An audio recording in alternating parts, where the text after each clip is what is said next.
I need you to help me with my hybrid. Can we maybe take a look at like a 2 or 3 hybrid and see what we can play around with the Future Fit?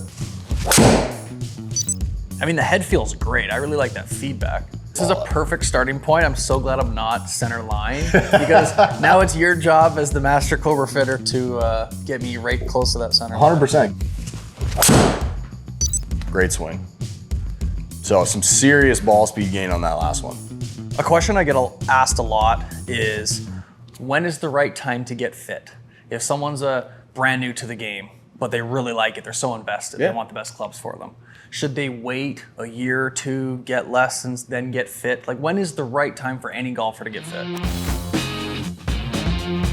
Guys, I just pulled up to Toronto, Canada. We just got to the Cobra custom fitting studio. It's right by the airport. We're gonna go hit some clubs. This isn't a golf store. I used to always think that it was just for touring pros or local pros, but apparently you could do a public fitting here. So I'm gonna take you guys along on my experience. I think we're checking out the new 3D printed iron. Those were limited, but I'm pretty sure they're back in the lineup. And I've been having troubles with my hybrid. So maybe they can get my hybrid closer to the center line. Let me take you guys for the full experience.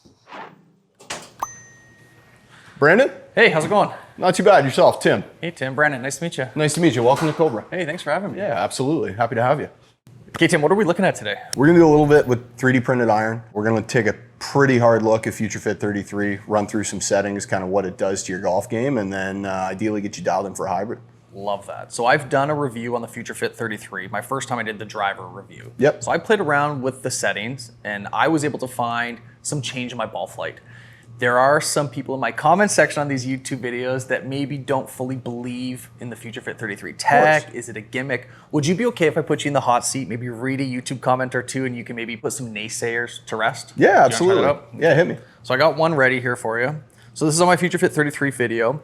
And it says, all these settings are totally ridiculous and should not be necessary unless you're a robot. Just learn to hit the ball correctly, that's all that matters. Yeah, I mean, really looking at every golfer, no 2 swings are the same and everybody does something different. So to think, again, if I'm gonna go in and get a driver or a fairway or a hybrid off the rack, to try and get that fit to somebody without having the ability to really dial in lie, loft, and a few of the other kind of core pieces we need here, you know, all we look for is a little bit more adjustability, and any that we can get, especially with 33 settings, is a massive, massive benefit to really making sure everybody's in the right fit. I found a difference even just the driver. I'm excited to get into the hybrid today because I'm having issues with my one hybrid. It used to be my trusty club, but I'm hoping maybe you can dial something in different that I can obviously find more fairways. Yeah, absolutely. Why don't we start with that 3D printed iron? Yeah, let's do it.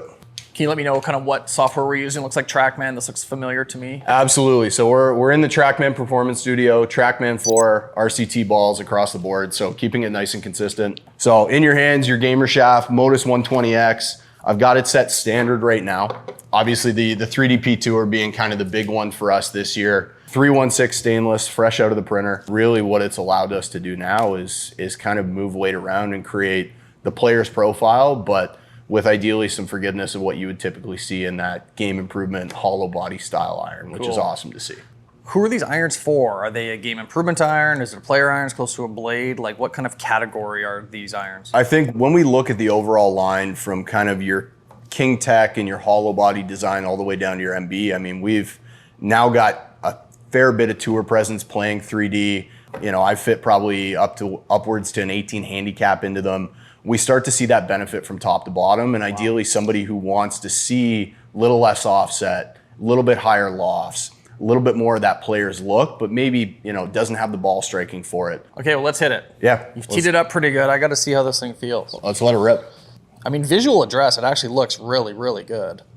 Like you mentioned, like there's not a ton of offset to it. No, but it still kind of has like that thicker top line. It's really around our King Tour, so very, very similar. A little bit stronger in loft just because of the amount of weight that's low in that head. If we were to put it at your traditional 34 or 36 degrees, ball's gonna go high.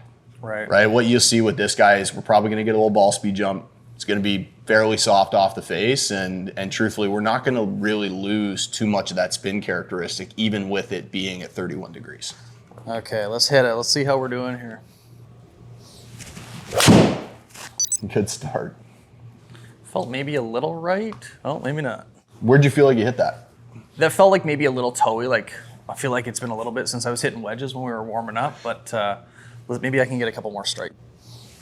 A little heavy? That felt a little heavy for sure. So I think that's a great example for us to show. Even with you catching that, the tiniest bit heavy, we see a little bit of that ball speed drop off, a little bit of that efficiency drop off. We really only lost about 8 feet of height. Spin stayed the exact same for us. Your landing angle is actually still, funny enough, above 50 degrees. Wow. And we're still out there to our number. I mean, in comparison, obviously a little bit of drop off, which we'd expect from a little bit of that heavy shot. It was a really poor hit for sure. But again, to still be able to see the heights up there, the landing angles up there, and we're not getting incredibly penalized for a shot that's, you know, let's call it maybe a 5 out of 10. Right. That's a huge, huge bonus for the average golfer out there. Really cool. A question I get asked a lot is, when is the right time to get fit? If someone's brand new to the game, but they really like it, they're so invested, they want the best clubs for them. Should they wait a year or two, get lessons, then get fit? Like, when is the right time for any golfer to get fit? I would say it's always kind of a chicken or the egg situation, right? No amateur golfer, really no golfer is going to feel like they have this big stretch of time where they feel fantastic about their swing. I would say the biggest thing to do is kind of look at that handicap, right? If we're tracking, we can start to see the changes.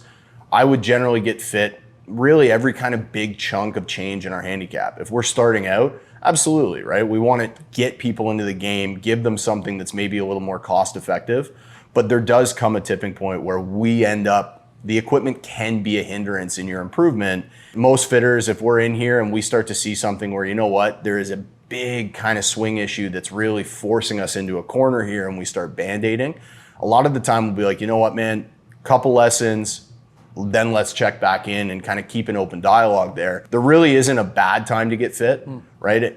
The biggest thing is you're gonna see the benefit. It's just a matter of what's the foresight of that fitting, right? Do we want these clubs to last 3, 4, 5 years? That timeline differs for a number of people, but I'd say getting the right equipment in your hands early makes the transition into better golf quite a bit easier. I love that. I think a lot of people too, they're intimidated to go get fit. Big time. They're like, I don't want to go swing my 30 handicap swing at a fitter. Like, there's a lot of self-consciousness, I think, that comes into thinking about getting a fitting. But I love that you said that you could get fit at kind of every stage of improvement. Absolutely. I mean, you're in here with a new person. The golf swing is typically not the most confident act that we do on a day-to-day basis. So part of that being is getting in here, understanding we're going to hit some really bad shots. We're also going to hit some really, really good ones. Proof. Good shot, bad shot. 100%. We can still find some serious benefit, and you can walk out of here, you know, ideally with a set of irons or clubs that are fit for you, but also with a little bit of information that you can take back to your golf course the next time you step out. So cool. I'm learning just being here. That's awesome. Like, I find it a little hard to believe that this is a club that tour players are using and then an 18 handicap is using. It's one of those where you look at what we've kind of done in hollow body design with, you know, all kinds of hot face technology, thinning it out in certain spots, creating some level of forgiveness. But what you can often lose with that is a little bit of the softness off the face, right? What are you currently gaming in your irons? TaylorMade 7 CBs. Yeah. 7 CBs. So it's a great kind of look into that where you're playing a one-piece forging.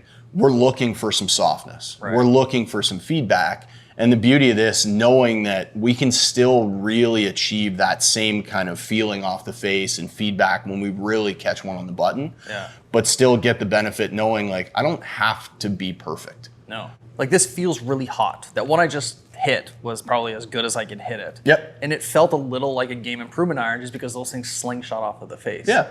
But I should still have the workability of a player's iron with this type of profile. So Absolutely. I mean, you look at even launch conditions on that last shot, typically with a player of your speed swinging at well above 90 miles an hour, if I put you in something that is a hollow body that has a little bit of extra jump, typically it'll start to flatten out with some of those irons. We'll get not as steep in terms of landing angle. Those last two are still spinning exactly where we'd expect a 7-iron to spin. They're actually almost landing too steep for us at 51 and 52 degrees. And at 120 feet, I mean, that's a ball that's going to stop within really 5 to 6 feet of your target. As a fitter, when do you want to start making some changes? Have you seen anything that you would tweak so far? Truthfully, I mean, I think for you, I like the gamer shaft for you. Delivery is really solid. You're not overly steep or overly shallow into the golf ball. So truthfully, to start here, I wouldn't do too much here. I'd say maybe we'd flatten out the golf club a little bit just to make sure that that draw doesn't get too far left of your start line. I mean, it's like, for me, it's humbling to be hitting at sea level, because where we are in Calgary, we're like 3,400 feet. Yeah. So this is a 7-iron, right? Yep. My 7-iron at home is these numbers. So Yeah. I think I'm picking up like almost 10% Yeah. just by hitting this club. I can say, I mean, I've got a decent amount of speed myself, and just kind of messing around with them and playing around, it was on average somewhere between kind of 2 to 4 miles an hour off the face. Wow.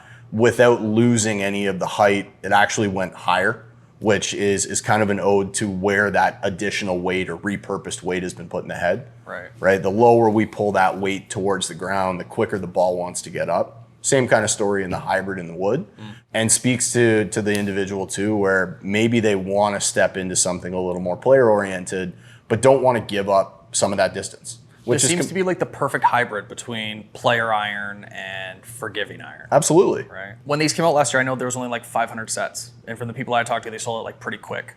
These are now still in your lineup, but I think they're a premium product. Yes, so they are at the top of our lineup. The original run was 500 pieces, collectors, the whole 9 yards there. Because of really that response that we got from the market, we brought them to really full retail now, where they're accessible, fully customizable, all the way from 3-iron all the way up to gap wedge, and really in a spot now where you can make up the set however you'd like. So cool. Well, I'm a fan of these. I might have to see what I can and maybe put these in play this year. I need you to help me with my hybrid. Yep. Are we okay? Done looking at it? Like I would put a set of these in the bag, I think. I was coming here thinking like, I don't know if the 3D is something that I would put, but like looking at them, they look sweet. Feel wise, numbers, I mean, are backing everything up. Yeah. But I have some issues with my hybrid. Okay. Can we maybe take a look at like a 2 or 3 hybrid and of see course. what we can play around with the future fit? Now talking about that, what would you say the identity of hybrid is for your golf bag? What are we looking for it to do? For me, it's a fairway finder. Okay. So if it's usually like my 260, 265 club that I can work both ways. Stock shot would normally be like a little tight draw. Okay.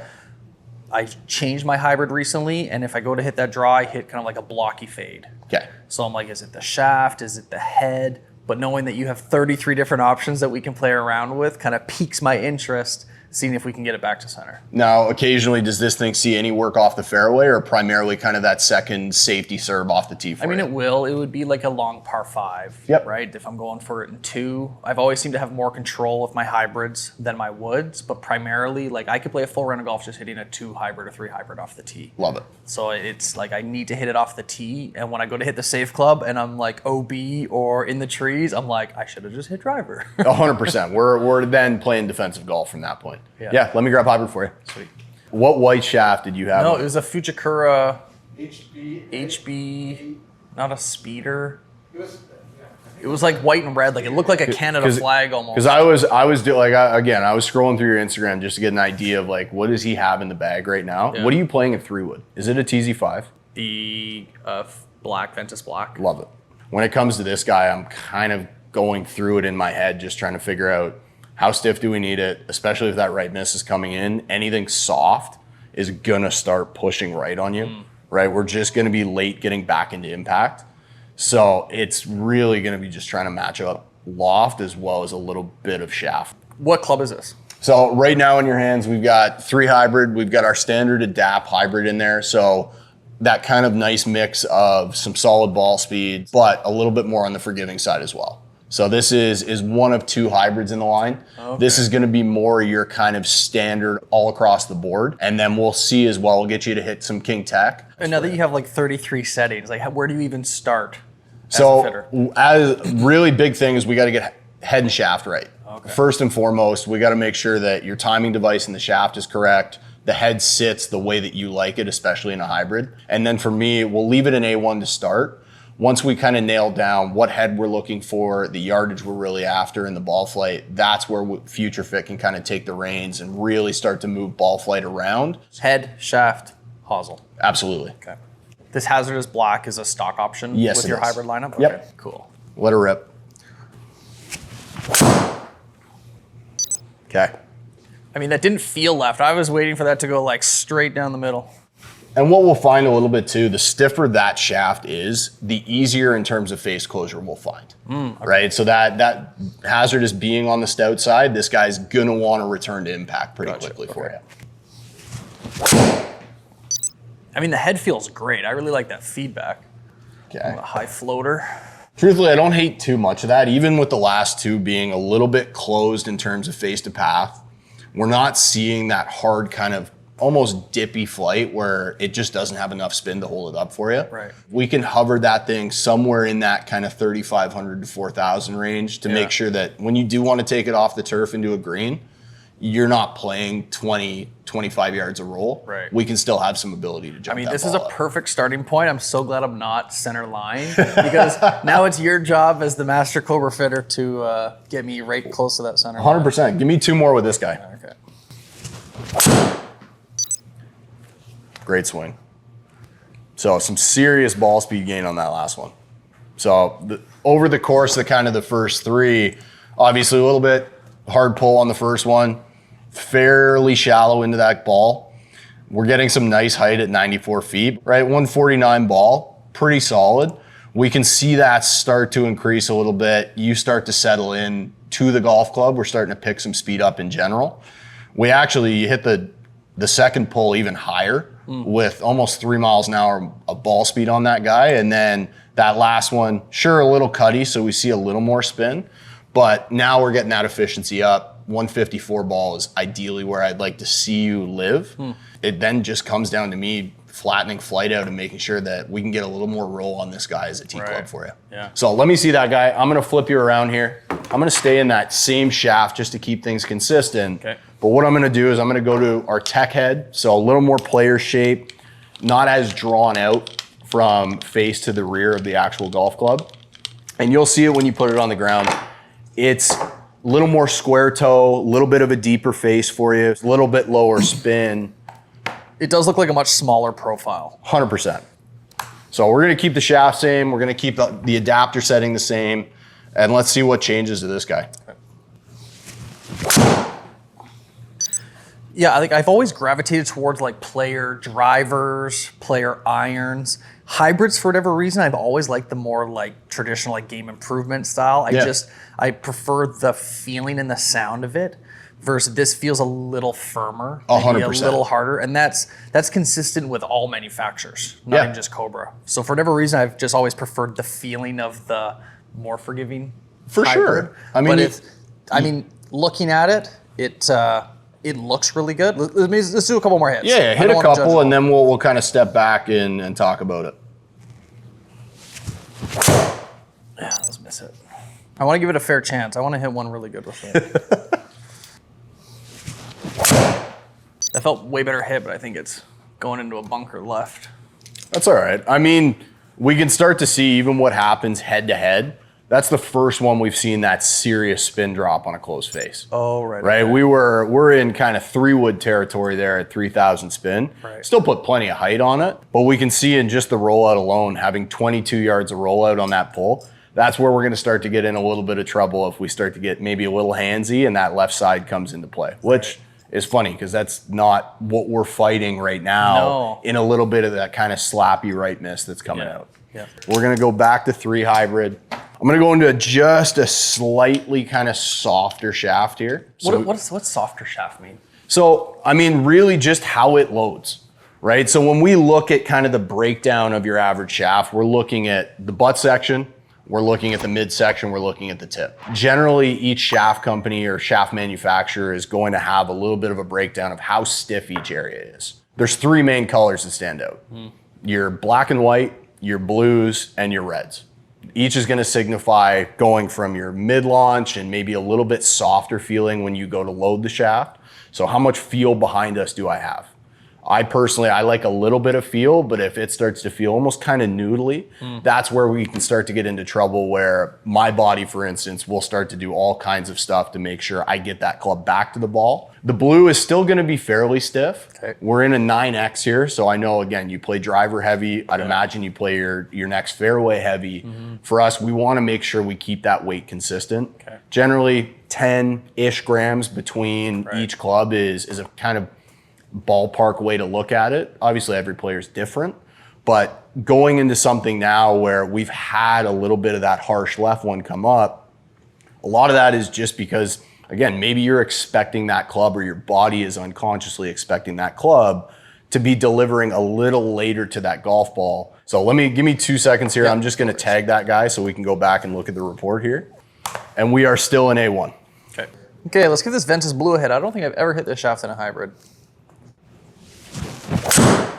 Oh, that felt good.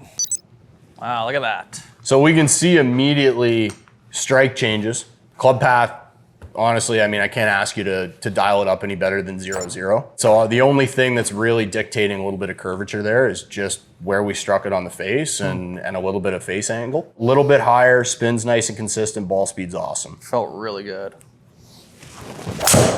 Okay, here's a miss hit. Let's see what a miss hit looks like. That can be right. Oh, a little bit of face. Left. So especially too with you moving to mid-size grips this year as well, we'll take it with a little bit of a grain of salt, knowing that, again, the tighter we grip that golf club, the more likely we are to have a little bit more face rotation. That makes sense. Yeah, what a difference switching from standard to mid-size. Like, it feels like a child's club. 100%. And the last thing I want you doing is feeling like we got to grip harder to avoid right and start to bring left in. No, that makes sense. Like, I feel like I can swing this like just super smooth. Like, I'm not trying to kill it. On that topic, let's go just the tiniest bit stiffer, that kind of next step up in that profile. Okay. Because now we're really not seeing that right one. No, I haven't had it yet. So for me, I can then play on that and say, when we nail down shaft, I think head we're going to be pretty darn close. It's going to be what can I now manipulate so that it sets up where that left one isn't coming in and we're not creating any more kind of worry about that right-hand side. Cool. I'm going to go to Ventus Black here. Because my hybrid is different. I'm playing these. IZ? Yeah. Which makes sense why that right miss probably comes out for you. Yeah. Right? Because we are typically a little bit softer towards the tip section. I played IZ for, 2 or 3 years. And I do like a little bit of kick, but as you start to lean on it and add speed, that's where we're going to get a little bit of you coming into impact. It may just be that little hair delayed. This does feel like home though, the black Ventus. I like that. Same head, just different shaft, right? Same head, different shaft. Same setting as well. Great swing. So for me, just watching a little bit of speed gain as you go on here, right? And we're talking half a mile. But to start to see you get into this territory, with the exception of this guy here, right? 1-4-6, we get a nice little kind of cutty one, keep spin nice and low for you, which tells me probably a little bit high in the face, if anything. And then that last one, I mean, couldn't have touched that any better at 1-4-9. But to see you get into this spot where, yeah, sure, face is still a little bit closed to path, and spin still stays in a really nice spot at kind of 3,600. So almost kind of 3 hybrid 5 wood territory there. And you're still getting plenty of height, but it's coming in a little flatter. I think Ventus Black for me is more so looks like home for you. Hazardous was similar, but we started to see too much of this face correction happening.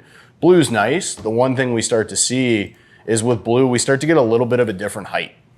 Right? We saw a little bit of the kind of quick lefts going on, which we know face angle right now being a little bit of a thinner grip is going to come into play. But we start to see that spin rate get up a little bit. I start to see landing angle come up, and efficiency is not nearly at that kind of top level where I look at Ventus Black for you, where we start to see some consistency in terms of that peak height, right? 110 feet. But that spin stays relatively low now just because that strike is really living where it's supposed to. So I think for me, I like Ventus Black for you. Let me see that guy. I'm going to make one change to the hosel here and we'll go from there. You'll see the logo's up right now. Okay. We've gone into the A5 setting. I'm going to take you really, really to the nth of flat here. So a little bit toe down. We should see that start line start a little more right for you. And then from there, what we can do is I've probably got 2 or 3 settings in my head right now that I want to see are going to influence a little bit of where that face is pointing for you, how it sets up, and ideally take that left one in there and start to really shift it, that dispersion cone a little bit more right and bring a little more of that center into play without influencing it. So if I was looking at the fit chart. Yeah. My ball flight was kind of top left. Yep. High and left, right? So you're now going, are you going low right or just right? I'm going to start just right to start. Right, okay. And then what I'm going to really do is work myself kind of back towards the center, more on that flat side, to see if we can start to create that shot flight without bringing in that kind of scary right miss that's been plaguing us. Very cool, okay. I mean, address, it looks the exact same as what we just had, minus the shaft being flipped. Yep. So there's the first one. I mean, it did its job. That's pretty cool, I think, just to show the tech. Yeah. My swing feels the same. I've been consistently left. Yeah. You play around with Future Fit, and all of a sudden I'm where the setting says the ball should go. Absolutely. That's the first one we've seen really start right of the line and leave that face just a hair open to pass. I mean, that's pretty cool. I'm subconsciously probably trying to overcorrect now, knowing that it's going to go to the right. I mean, we look at really the spin rates on both of those. Typically that right miss that maybe peels off a little right, gonna be a higher spin shot, right? We're gonna add loft, we're gonna add spin. To only see that spin actually came down when the ball got higher, wow, puts us in a cool spot where now it's like, okay, we've pushed everything right. Now we can kind of really see what that end range is and work a little bit closer to center to influence that. Well, and that spin rate too is the difference of it being in the rough for the first cut or the trees. 100%. Right? Do we want to keep hitting this? I want you to hit one more with that guy for me, and then I'm going to slightly bring it closer to center for us. Okay. There's your right one again. Yep. For what we'd consider more of that miss where dead off it, you step back and called where that's going. Yeah. So now for me, where I'm going to go from here is I'm actually going to take a little bit of loft off here, but I'm going to bring it a little closer to where we were standard lie. How can someone that has already got one of these drivers with Future Fit 33, how can they use the wrench themselves to self-diagnose or self-fix themselves on the range? So the easiest thing that you can see on every single hybrid, fairway, and driver that we have, there is a QR code on the actual neck or hosel of the driver. Right. And what that's going to do is it's going to take you to our online landing page. We have a fitter tool on there that's going to get you to hit 10 shots, give us kind of the bulk, right? I want to see what's the trend. If that trend is high right, it's immediately going to spit out an ideal setting as well as some surrounding settings for you to be able to go out to the range, try and mess around and see what happens to the ball flight. That makes sense. I had a buddy come over to my sim the other day. He wanted help with his driver. And I was looking at his hosel setting and it was on whatever. I don't remember the manufacturer. I'm like, how did you come up with this? Did like a fitter put? He's like, no, I just went to the range and I was tweaking around with it and it kind of went straight. It's one of those where there's definitely the odd individual that you're like, I could probably take the wrench out of your hands right now because we're overusing it. Yeah. But it's also a good experience for the guy to go to the range and just be like, yeah, sure. I'm going to go from E1 in 2 degrees completely upright to A5 where we just were to go completely flat and then be able to really kind of see what changes. Cool. So all I'm going to do right now is I'm going to take you down a little bit in loft. We're going to go a little less flat. So that last one we were 2 degrees flat. This guy we're going to be just at 1. So we're in the A3 setting here. That was a good one. There we go. So now for me, what I can see is that strike's probably raising a little bit higher in the face. So let me see that guy. I'm going to make one more change here. Okay. And truthfully, we're going to get as close to center here or A1 as we've been. Okay. So that last one was A3. We're going to go now to B3. So the tiniest bit flat, down about 1/3 of a degree in loft. So I'm thrilled to see that one. And reason I say that is, again, strike was really good. So even to see you be about 1.5 degrees open in terms of face to path, landing angle stays pretty consistent. Launch at 12 is the highest that we've seen with this current setting, which is ideally where I'd like you. And we're still really only off really side total by 58 feet. So at the end of the day, we're talking maybe 14, 15 yards. Yeah. So for you, when you're setting up off the tee with this guy, you mentioned draw earlier. Yeah. Now, would you say, again, we're going to kind of set up to what the hole does and shape it both ways, or are we going to really kind of almost lock in and say, I'm going to draw this as much as I possibly If I can hit a stock shot, I would prefer to start it down the right side and have it bleed to the left side. 100%. I haven't even been thinking about that. I've been just trying to hit it straight, which is probably not the best golf thought to think of. But why don't I try to set it up how I normally So would. give me one here. I want you to set it up like we're going to start this right and bring it back.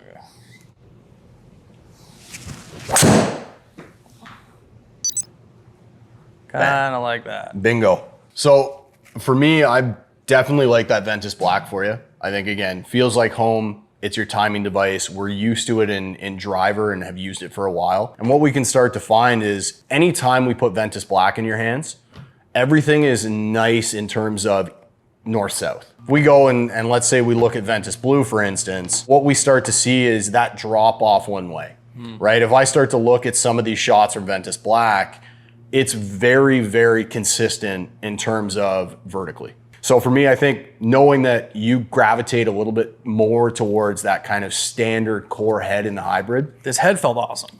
Huge fan of the head.